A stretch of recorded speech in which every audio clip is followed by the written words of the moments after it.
Hi, my name is Lisa, and I'll be reading from my poem titled Sparrow Lake. 1. This fall, my girlfriend and I drive deep into northern Ontario to a cottage on the banks of Sparrow Lake. The place sings of death and beauty. The water is a glass mirror reflecting the setting sky. The trees are a canopy of maple bones, decorating the lake surface with fallen paper bodies dressed in red and gold. I've heard stories about how, this far up north, the water is so frigid it preserves the corpse. I wonder how many women lie below the surface. I wonder how many autumns I would have to visit to become one of them. I've heard that, on a windless day, you can look down past the polished surface to see them waving up at you from their eternal beds. There are 2 men living in the cottage next door. One likes to scuba dive. We have seen him don a black wetsuit and slip below the surface. I wonder if he has seen the bodies drifting like seaweed trails along the bottom. I wonder if he has tried to count them. I wonder if he has ever bothered to look. 2. The mist rolling in from the lake sits damp and heavy in the old house. I heard that a logger built it by hand from felled trees. You can see his palm prints pressed into the wooden beams. In the corner of the sitting room lies a stack of newspapers next to a wood-burning stove. Their final pages are plastered with news clippings of missing girls. We tear pieces out of their stories to feed the flames. The fire swallows their faces until, at last, the central log catches and shatters into a blaze of light. We watch the flames rise high up the column. Their torsos crumple into ash. Their memories lift out like smoke through the chimney. The base of the flames becomes a bed of burning embers.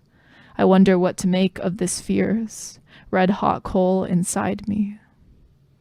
I can hold it on my tongue in case the man next door tries to make a wet river out of my mouth.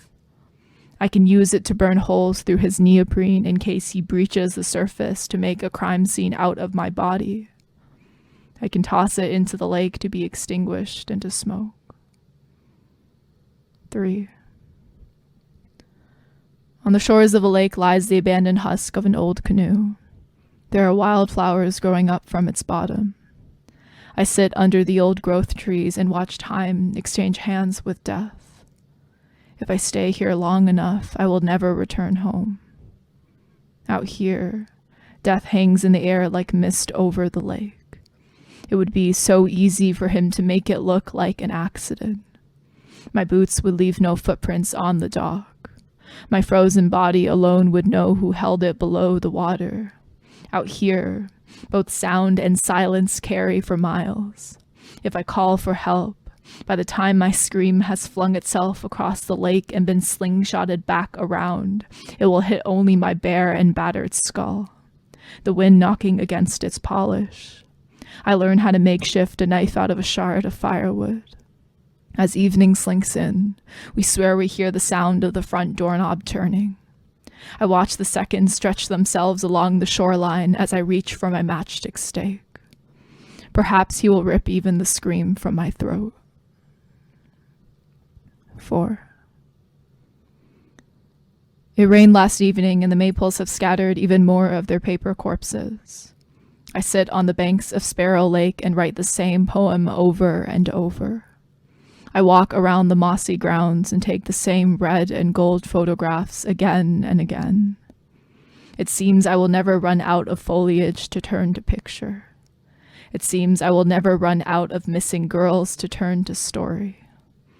The scene is so beautiful, I want to make a brown speckled birch tree out of my body. I want to visit every autumn until the one that is my last. I want to stay here long enough that I never return.